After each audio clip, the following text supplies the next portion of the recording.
एक दिन मरू क्षेत्र में हजरत अली के बेटे हसन और हुसैन और दूसरी ओर खलीफा उमर के बेटे अब्दुल्ला तीनों एक साथ मस्जिद नबवी के पास खेल रहे थे। वे सभी उस समय बच्चे थे। बच्चे खेलते खेलते अक्सर झगड़ा कर लेते हैं। उनके बीच भी यही हुआ। खेलते खेलते हुसैन और अब्दुल्ला के बीच जोरदार झगड़ा हो गया। एक समय हुसैन रज़ियल्लाहु ताला अन्हु ने गुस्से में अब्दुल्ला से कहा, ऐ अब्दुल्ला, तू तो गुलाम का बेटा गुलाम है, तेरा बाप एक गुलाम है, तू उसका बेटा है, तू खुद भी एक गुलाम है। हुसैन रज़ियल्लाहु ताला अन्हु की ये बात सुनकर अब्दुल्ला गुस्से से आग बबूला हो गए। तब अब्दुल्ला ने हजरत हुसैन रज़ियल्लाहु ताला अन्हु से कहा, हुसैन, तुमने मुझे गुलाम का बेटा गुलाम कहा है, क्या तुम भूल गए हो? मेरे पिता वर्तमान मदीना के राष्ट्राध्यक्ष और मुसलमानों के अमीरुल मोमिनीन हैं। ये जानने के बावजूद तुमने मुझे गुलाम का बेटा गुलाम कैसे कहा? तुम मुझे ऐसा बिल्कुल नहीं कह सकते। मैं अपने पिता के पास तुम्हारी शिकायत करूंगा। ये सब कहते कहते अब्दुल्ला बहुत रोने लगे। आखिर में अब्दुल्ला उदास होकर घर की ओर जाने लगे। इधर हजरत हुसैन रज़ियल्लाहु ताला अन्हु अब्दुल्ला को ये बात कहकर जरा भी विचलित नहीं हुए। वो भी अपने घर की ओर चले गए। जब अब्दुल्ला घर की ओर रोते रोते लौट रहे थे, ठीक उसी समय अपने बेटे को रोता देखकर खलीफा उमर ने पूछा, बेटा अब्दुल्ला, क्या हुआ? तुम क्यों रो रहे हो? उस समय हजरत अब्दुल्ला रज़ियल्लाहु ताला अन्हु थोड़े विचलित हो गए। गुस्से से भरकर वो अपने अब्बू जान के सामने खड़े हो गए। तब हजरत अब्दुल्ला रज़ियल्लाहु ताला अन्हु ने पिता हजरत उमर रज़ियल्लाहु ताला अन्हु से कहा, अब्बू जान, हुसैन ने मुझे गाली दी है। उसने कहा है कि मैं गुलाम का बेटा गुलाम हूँ। उसने कहा है तेरा बाप उमर एक गुलाम है, तू उसका बेटा है, तू भी गुलाम है, तू गुलाम का बेटा गुलाम है। अब्बू जान, मैं आपके पास फरियाद लेकर आया हूँ, आप इसका सही न्याय कीजिए, क्योंकि न्याय करना आपका ईमानी कर्तव्य है। तब हजरत उमर रज़ियल्लाहु ताला अन्हु बेटे के मुंह से ऐसी बात सुनकर बहुत हैरान हो गए। तभी हजरत उमर रज़ियल्लाहु ताला अन्हु बेटे हजरत अब्दुल्ला रज़ियल्लाहु ताला अन्हु को साथ लेकर तुरंत अली के घर की ओर गए और गुस्से में अली को आवाज देने लगे। थोड़ी देर में अली घर के अंदर से बाहर आए। अली को बुलाकर हजरत उमर ने कहा, भाई अली, मेरे बेटे अब्दुल्ला ने तुम्हारे बेटे हुसैन के खिलाफ एक शिकायत की है। ये शिकायत सच है या झूठ, मैं जांच करने आया हूँ। अपने बेटे हुसैन को बुलाओ। हजरत अली ने हुसैन को सामने बुलाया। खलीफा उमर ने खुद हुसैन से पूछा, हुसैन, क्या तुमने मेरे बेटे अब्दुल्ला को गुलाम का बेटा गुलाम कहकर गाली दी है? 6 साल के छोटे बालक हजरत इमाम हुसैन रज़ियल्लाहु ताला अन्हु ने एक ही शब्द में स्वीकार करते हुए कहा, हाँ, मैंने अब्दुल्ला को गुलाम का बेटा गुलाम कहकर गाली दी है। तभी हजरत उमर ने हजरत अली को संबोधित करते हुए कहा, अली, तुमने सुन ली तुम्हारे बेटे के मुंह की बात? तुम्हारे बेटे ने मेरे बेटे अब्दुल्ला को गुलाम का बेटा गुलाम कहकर गाली दी है। कल जुम्मे की नमाज के बाद मस्जिद नबवी में तुम्हारे बेटे हुसैन का न्याय किया जाएगा। उस मस्जिद नबवी में सभी लोगों के सामने तुम्हारे बेटे का न्याय किया जाएगा। तुम और तुम्हारा बेटा हुसैन मस्जिद नबवी में हाजिर रहोगे। अगला दिन जुम्मे का दिन था। जुम्मे की नमाज खत्म होने के बाद मस्जिद नबवी के सामने हजारों सहाबी उपस्थित थे। जुम्मे के दिन आमतौर पर सभी मौजूद रहते हैं। ठीक उसी समय हजरत उमर ने ऐलान किया, ऐ अल्लाह के नबी के सहाबियों, आज मस्जिद नबवी में एक न्याय पूरा किया जाएगा। वो जो अली का बेटा हुसैन है, उसने मेरे बेटे अब्दुल्ला को गुलाम का बेटा गुलाम कहकर गाली दी है। क्यों उसने मेरे बेटे अब्दुल्ला को गुलाम का बेटा गुलाम कहकर गाली दी है, इसके पक्ष में अगर हुसैन सही स्पष्टीकरण नहीं दे पाया तो हुसैन को कड़ी सजा मिलेगी। ये कहकर हजरत उमर ने सभी सहाबियों को अपनी बात बता दी। फिर हजरत उमर की ये बात सुनकर सहाबी एक दूसरे से कहने लगे, उमर का न्याय तो बहुत सख्त न्याय है। उसने अपने ही बेटे अबू सहमा को मामूली शराब पीने के अपराध में चाबुक मारकर मार डाला था। ये वही उमर है। अगर खलीफा उमर के उस चाबुक की मार हुसैन के शरीर पर पड़ी, हम नबी के सहाबी उसे बिल्कुल नहीं सह पाएंगे। जिस हुसैन को सिर से पांव तक रसूलुल्लाह सल्लल्लाहु अलैहि वसल्लम ने चूमा है, उसी हुसैन के शरीर पर उमर के चाबुक की मार पड़ेगी। हम नबी के सहाबी उसे बिल्कुल सहन नहीं कर पाएंगे। उस समय उपस्थित सभी सहाबियों के बीच एक कानाफूसी होने लगी। सभी हक्का बक्का रह गए। उपस्थित सभी सहाबियों ने हजरत उमर रज़ियल्लाहु ताला अन्हु से कहा, या अमीरुल मोमिनीन, खलीफतुल मुस्लिमीन, आपने हमेशा कुरान और हदीस से समाज में न्याय का कार्य पूरा किया है। हम नबी के सहाबियों ने कभी किसी न्याय के खिलाफ अपील नहीं की। हम नबी के सहाबी आज इस न्याय के खिलाफ अपील कर रहे हैं। क्या हुसैन का न्याय न करने से काम नहीं चलेगा? उपस्थित सहाबियों की बात सुनकर हजरत उमर रज़ियल्लाहु ताला अन्हु हैरान हो गए। तब हजरत उमर रज़ियल्लाहु ताला अन्हु ने उनसे कहा, हे अल्लाह के नबी के सहाबियों, क़यामत के दिन हश्र के मैदान में जब मैं उमर अल्लाह के कटघरे में पकड़ा जाऊंगा, अल्लाह ताला जब मुझे बुलाकर कहेंगे, उमर, तुमने समाज में न्याय स्थापित किया था, लेकिन तुम्हारे बेटे अब्दुल्ला ने तुम्हें एक न्याय दिया था। हुसैन नबी का नवासा होने के कारण तुमने उस न्याय को पूरा नहीं किया। हे अल्लाह के नबी के सहाबियों, उस दिन क्या तुम आरोपी के कटघरे में मेरे बदले खड़े होकर अल्लाह को ये जवाब दे पाओगे? मैं जानता हूँ तुम में से कोई ये जवाब नहीं दे पाएगा, इसलिए मुझे हक पर अडिग रहकर हर न्याय को न्यायपूर्ण तरीके से पूरा करना होगा। हुसैन के इस न्याय को भी मुझे पूरा करना होगा। मस्जिद नबवी के सामने हजारों सहाबी तब उपस्थित थे। तब वे सब एक दूसरे से बात कर रहे थे। हजरत हुसैन रजी अल्लाह ताला अन्हु का न्याय होगा, ये जैसे वे मान ही नहीं पा रहे थे। सभी की आंखों से तब आंसू बह रहे थे और सभी के मन में उस समय एक ही विचार था, उमर का न्याय बहुत सख्त न्याय है। इस उमर के चाबुक की मार हुसैन के शरीर पर पड़ेगी, हम नबी के सहाबी उसे कैसे सहेंगे। ठीक उसी समय हजरत उमर रजी अल्लाह ताला अन्हु ने हजरत हुसैन रजी अल्लाह ताला अन्हु को सामने बुलाया और तब हुसैन रजी अल्लाह ताला अन्हु से हजरत उमर रजी अल्लाह ताला अन्हु ने कहा, तुमने जो अब्दुल्ला को गुलाम का बेटा गुलाम कहकर गाली दी है, अगर तुम अपनी इस बात के पक्ष में उपयुक्त स्पष्टीकरण नहीं दे पाए तो तुम्हें कड़ी सजा दी जाएगी। 6 साल के छोटे बालक इमाम हुसैन रजी अल्लाह ताला अन्हु ने तब कहा, या अमीरुल मोमिनीन, खलीफतुल मुस्लिमीन, आज आप आधी धरती के शासक बन गए हैं, मुसलमानों के अमीरुल मोमिनीन बन गए हैं, लेकिन क्या आप इनकार कर पाएंगे कि आप मेरे नाना के गुलाम नहीं थे? मैंने हुसैन ने देखा है, जब मेरे नाना वुजू करने के लिए आते थे, आप उमर पानी का पात्र लेकर तब मेरे नाना को पानी देने के लिए खड़े रहते थे। मैंने हुसैन ने देखा है, जब मेरे नाना नमाज खत्म करके मस्जिद नबवी से बाहर निकलते थे, आप उमर मेरे नाना के जूते लेकर तब मेरे नाना को जूता पहनाने के लिए खड़े रहते थे। मैंने हुसैन ने देखा है, जब मेरे नाना घोड़े पर चढ़कर कहीं सफर पर जाते थे, आप उमर मेरे नाना के घोड़े की लगाम पकड़कर खींचते हुए लेकर जाते थे। क्या आप उमर इनकार कर पाएंगे कि आप मेरे नाना के गुलाम नहीं थे? तब हजरत हुसैन रजी अल्लाह ताला अन्हु की ये सब बातें सुनकर एक पल में सब कुछ जैसे स्तब्ध हो गया। मस्जिद नबवी के सामने उपस्थित हजारों सहाबी और हजरत उमर रजी अल्लाह ताला अन्हु की आंखों से तब आंसू बहने लगे।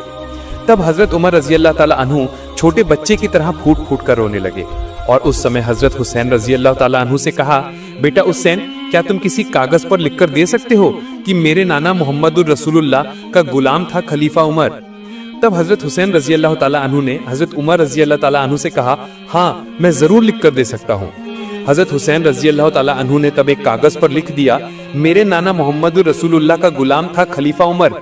उमर रजी अल्लाह ताला अन्हु ने उस कागज के टुकड़े को हाथ में लिया और मस्जिद नबवी के सामने उपस्थित सभी सहाबियों से कहा, हे अल्लाह के नबी के सहाबियों, इस दुनिया में जब मैं एक दिन नहीं रहूंगा, जब मैं इंतकाल करूंगा, तो मेरे कफन के कपड़े के अंदर तुम लोग ये कागज का टुकड़ा डाल देना।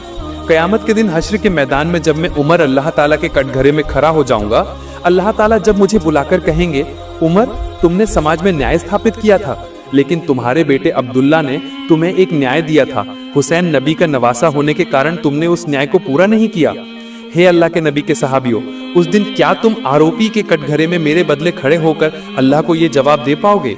मैं जानता हूँ तुम में से कोई ये जवाब नहीं दे पाएगा, इसलिए मुझे हक पर अडिग रहकर हर न्याय को न्यायपूर्ण तरीके से पूरा करना होगा। हुसैन के इस न्याय को भी मुझे पूरा करना होगा। हजरत उमर ने अपने बेटे अब्दुल्ला से कहा, बेटा अब्दुल्ला, तू अब हुसैन के खिलाफ कोई शिकायत मत लाना। हश्र के मैदान में तू भी जब आरोपी के कटघरे में खड़ा हो जाएगा, तू भी अल्लाह रब्बुल आलमीन से कहना, मैं गुलाम का बेटा गुलाम हूँ, आपके दोस्त का गुलाम मेरे पिता थे और मैं उन्हीं का बेटा हूँ। तू भी हश्र के मैदान में यही पहचान देना। मैं विश्वास करता हूँ अल्लाह रब्बुल आलमीन अपने दोस्त के गुलामों को कभी जहन्नुम में नहीं डालेंगे। हजरत हुसैन रज़ियल्लाहु ताला अन्हु को सभी प्यार करते थे। वो सभी सहाबियों के आंखों के तारे थे। एक बार महानबी हजरत मोहम्मद सल्लल्लाहु अलैहि वसल्लम ने एक सहाबी की जरूरत पूरी करने के लिए एक यहूदी से कर्ज लिया। कर्ज लेते समय ये बात हुई थी कि सही समय पर कर्ज वापस कर दिया जाएगा, इसलिए नबी जी सल्लल्लाहु अलैहि वसल्लम ने उस यहूदी को एक तारीख बताई जिस तारीख को वो कर्ज वापस करेंगे। इस घटना के कुछ दिनों बाद एक दिन नबी जी सल्लल्लाहु अलैहि वसल्लम सहाबियों को लेकर एक जनाजे से लौट रहे थे। उस समय उनके साथ हजरत अबू बकर और उमर रज़ियल्लाहु ताला अन्हु जैसे महान सहाबी थे। ठीक उसी समय वो यहूदी आदमी नबी जी सल्लल्लाहु अलैहि वसल्लम के गले की चादर पकड़कर गुस्से भरी और अभद्र भाषा में बोला, ओ मोहम्मद, तुमने मुझसे जो कर्ज लिया था वो पैसा कहाँ है? मैं तो तुम्हारे खानदान को जानता हूँ। कर्ज लेने के बाद तुम लोगों का फिर कोई पता नहीं रहता। नबी जी सल्लल्लाहु अलैहि वसल्लम के साथ मदीना राज्य के राष्ट्राध्यक्ष थे। उनकी बात पर सहाबी अपनी जान तक दे सकते थे। अगर वो सहाबियों को जरा सा इशारा भी करते तो सहाबी उसकी गर्दन उड़ा देते। नबी जी सल्लल्लाहु अलैहि वसल्लम को सबके सामने इतना बड़ा अपमान किया गया, जबकि कर्ज चुकाने की दी गई तारीख अभी बाकी थी। उमर रजी अल्लाह ताला अन्हु ये सहन नहीं कर पाए। उन्होंने अपना सहज स्वभाव दिखाते हुए वो प्रसिद्ध उक्ति कही, या रसूल अल्लाह, आप मुझे इजाजत दें, मैं उसके शरीर से सिर अलग कर दूं।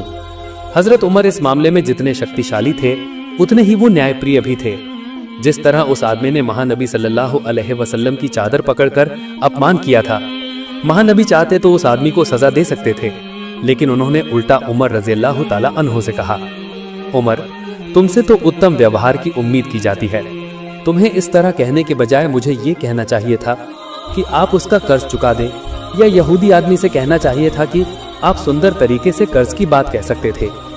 नबी जी सल्लल्लाहु अलैहि वसल्लम ने उमर रजी अल्लाह ताला अन्हु सहित उपस्थित सहाबियों को सिखाया कि असुंदर का जवाब सुंदर से और अनुत्तम का जवाब उत्तम से कैसे दिया जाता है।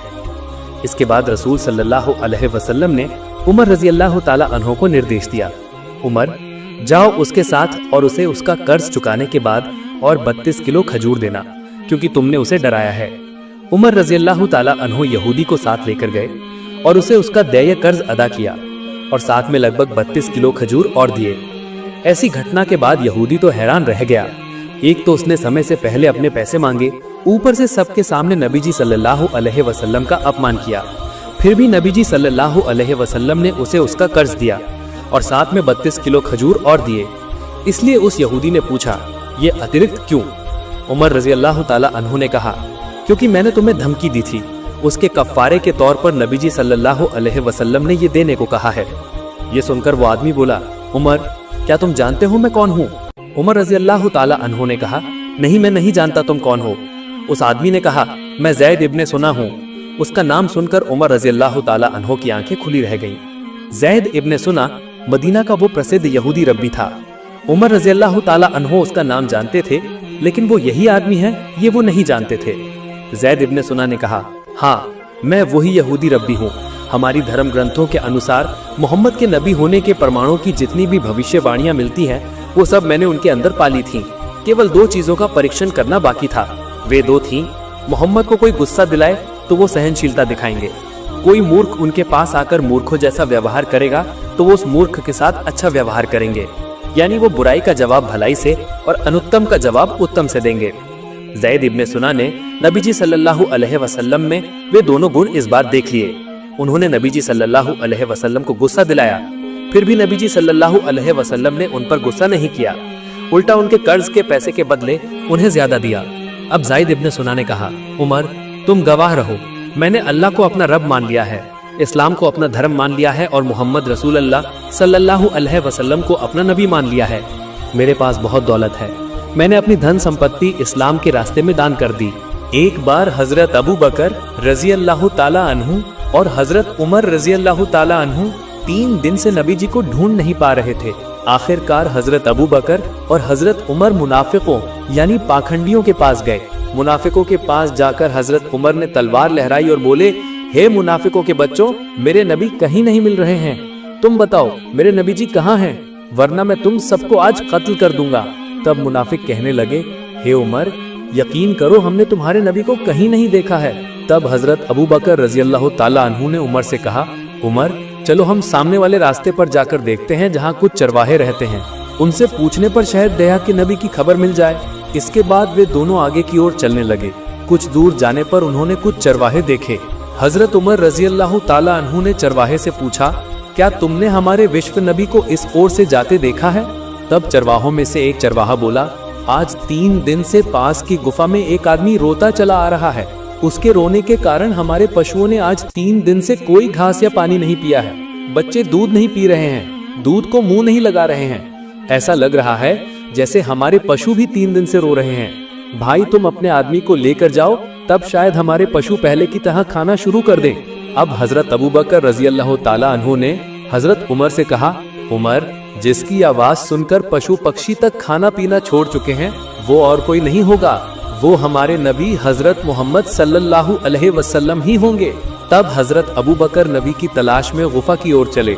अबू बकर और हजरत उमर रजी अल्लाह ताला अन्हु ने गुफा के अंदर जाकर देखा कि हमारे नबी सजदे में पड़े, उम्मती उम्मती कहकर रो रहे हैं। अब हजरत उमर रजी अल्लाह ताला अन्हु ने नबी से कहा, या रसूल अल्लाह, हम आज 3 दिन से आपको ढूंढते ढूंढते थक चुके हैं। नबी जी, आप यहाँ उम्मत के लिए रो रहे हैं, हम तो आपको ढूंढकर पागल हो गए हैं। या रसूल अल्लाह, आप उठिए, हम आपको लेने आए हैं। विश्व नबी ने सजदे से सिर नहीं उठाया। फिर हजरत अबू बकर रजी अल्लाह ताला अन्हु ने विश्व नबी से कहा, या रसूल अल्लाह, आप उम्मत के लिए इतना रो रहे हैं, हुजूर आप सिर उठाइए। मैं अबू बकर अपनी तमाम जिंदगी की इबादतें आपकी उम्मत के लिए समर्पित कर दूंगा। फिर भी मेरे नबी ने सिर नहीं उठाया। फिर हजरत अबू बकर और हजरत उमर रजी अल्लाह ताला अन्हु घर की ओर वापस आए। रास्ते में हजरत अली रजी अल्लाह ताला अन्हु से मुलाकात हुई। तब हजरत अबू बकर और हजरत उमर ने हजरत अली को पूरी बात बताई। फिर हजरत अली घर गए और माँ फातिमा और हसन हुसैन को लेकर नबी जी की गुफा में आ गए। अब हजरत फातिमा ने मेरे नबी से कहा, अबू जान, आप कैसे कर पाए आज 3 दिन से हमें भूले रहने का? हम आपको सब जगह ढूंढ ढूंढ कर थक गए हैं। आपके नवासे हसन और हुसैन रो रहे हैं। अबू जान आप उठिए, हम आपको लेने आए हैं। उसके बाद भी मेरे नबी ने सिर नहीं उठाया। अब हजरत फातिमा रजी अल्लाह ताला अन्हा ने मेरे नबी से कहा, या रसूल अल्लाह, मैं फातिमा वादा करती हूँ, मैं अपने प्यारे हसन और हुसैन को आपकी उम्मत के लिए कुर्बान कर दूंगी। अब मेरे अल्लाह ने हजरत जिब्राइल अलैहिस्सलाम को बुलाकर कहा, हे जिब्राइल, तुम अभी जाओ, जाकर मेरे दोस्त को सिर उठाने के लिए कहो और रोना बंद करने के लिए कहो। जिब्राइल, मेरे दोस्त को बता दो, मैं अल्लाह वादा करता हूँ, मैं अपने दोस्त से पूछे बिना उनके किसी भी उम्मती को जहन्नम में नहीं डालूंगा।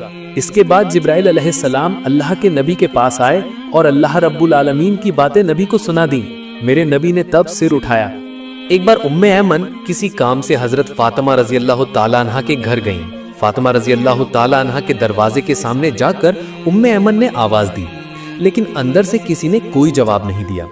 उम्मे ऐमन ने फिर दरवाजा खटखटाया, लेकिन अंदर से किसी ने दरवाजा नहीं खोला। तब उम्मे ऐमन ने दरवाजे के छेद से घर के अंदर झांका और देखा कि हजरत फातिमा रजी अल्लाह ताला अन्हा आटा चक्की पीसते पीसते सो गई हैं और उनके पलंग पर एक महिला तस्बीह पढ़ रही है और एक और महिला हजरत हसन और हुसैन रजी अल्लाह ताला अन्हुमा को पालने में दूध पिला रही हैं। ये दृश्य देखने के बाद उम्मे ऐमन माँ फातिमा के घर से चली गईं और नबी जी के दरबार में आईं। नबी जी को सलाम करके उम्मे ऐमन ने नबी से कहा, या रसूल अल्लाह, मैं किसी काम से फातिमा के घर गई थी, मैंने उनके घर के अंदर ऐसा दृश्य देखा। तब नबी जी ने उम्मे ऐमन से कहा, मेरी बेटी फातिमा आटा चक्की पीसते पीसते थके शरीर के साथ सो जाती है, लेकिन तब भी उनका तस्बीह पढ़ना बाकी था। इसीलिए मेरे अल्लाह रब्बुल आलमीन ने हजरत फातिमा रजी अल्लाह ताला अन्हा के घर में 2 फरिश्ते भेज दिए।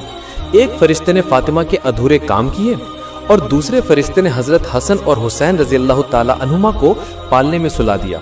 तुम जिन 2 महिलाओं को देखकर आई हो, वे कोई महिलाएं नहीं हैं, वे अल्लाह रब्बुल आलमीन के भेजे हुए फरिश्ते हैं।